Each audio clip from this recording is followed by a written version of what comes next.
দেশের যুবক যারা বেকার আছে এদের চাকরির একটা ব্যবস্থা ইনশাআল্লাহ হবে। গত 54 বছরে যুবক ছেলেদের চাকরির চিন্তা কেউ করে নাই, করছে?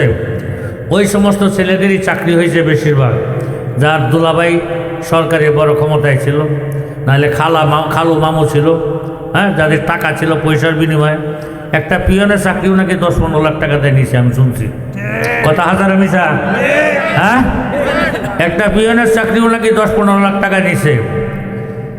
এই সুদ ঘুষের বাণিজ্য বন্ধ করার জন্য আমরা এসেছি। যার যার যোগ্যতা অনুযায়ী চাকরি নেবে, যেখানে যেখানে পোস্ট খালি থাকবে সেখানে চাকরিতে ঢুকবে। এই দেশে আর ওরা অপরাজনীতি এই দেশে রাখতে চাই না আমরা। আপনার পাশে থাকবেন আমাদের। অপরাজনীতি যদি এই দেশে চলে, গত 54 বছর যা দেখছেন আগামীতে তা দেখবেন, বা আরও বেশি দেখবেন, কমবে না। আর যদি আপনারা সতর্ক হয়ে 1 বছর একবার দেখার জন্য এই 10 দলকে ভোট দেন, 10 দল যদি ক্ষমতা যায়, আগামী 100 বছর আর অপসংস্কৃতি ফিরে আসবে না ইনশাল্লাহ। আমরা 5 বছরে এই দেশের মানুষের রুহানি থেকে শুরু করে সর্বস্তরে কাজ করে মানুষকে মানুষ হওয়ার শিক্ষা দিয়ে যাব, যে শিক্ষা তাদের দীর্ঘদিন চলবে ইনশাআল্লাহ।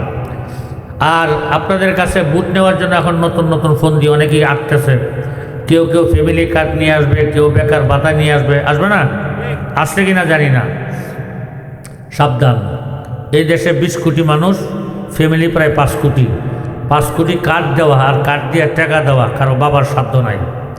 এগুলো শুধু ধোকা দেওয়া, এই জন্য বাউতাবাজ। এইগুলো 5 কোটি ফ্যামিলিকে টাকা দেওয়ার সাধ্য আছে?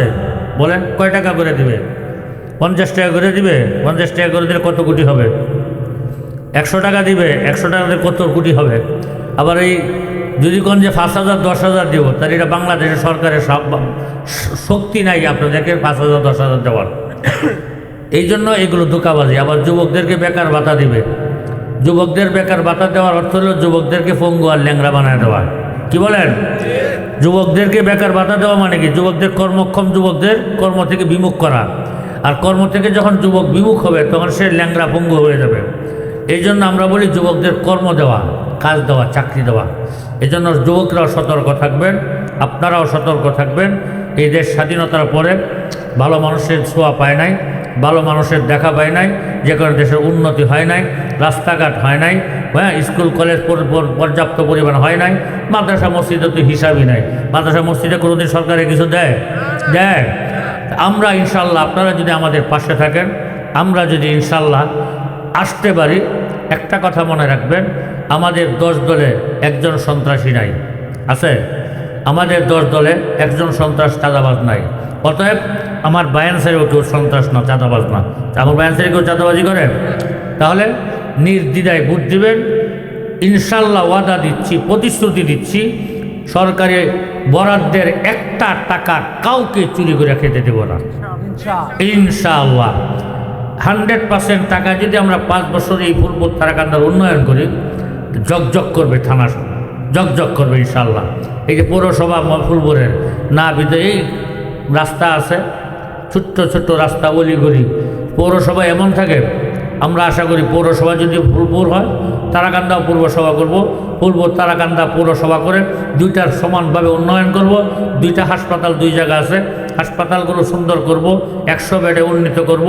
গরিব দুঃখী অসহায় মানুষ যেন 100% 24 ঘন্টা চিকিৎসা সেবা পায়। এই চিকিৎসার জন্য ময়মনসিংহ যাওয়া না লাগে, টাকা না যাওয়া লাগে, গরিব যেন বিনা পয়সার চিকিৎসা ব্যবস্থা করব। আল্লাহ পাক যদি সহায় থাকেন, আপনারা যদি পাশে থাকেন, আল্লাহ যদি কল্যাণ এবং মঙ্গল কামনা করেন, আল্লাহ যদি গন্তব্যে পৌঁছান, ইনশাল্লাহ আপনাদের সাথে ছিলাম, আছি, থাকবো। আল্লাহ পাক আমাদেরকে কামিয়াবি দান করুন। সবাই বলুন আমিন। আসসালামু আলাইকুম ওয়া রাহমাতুল্লাহি ওয়া বারাকাতুহু।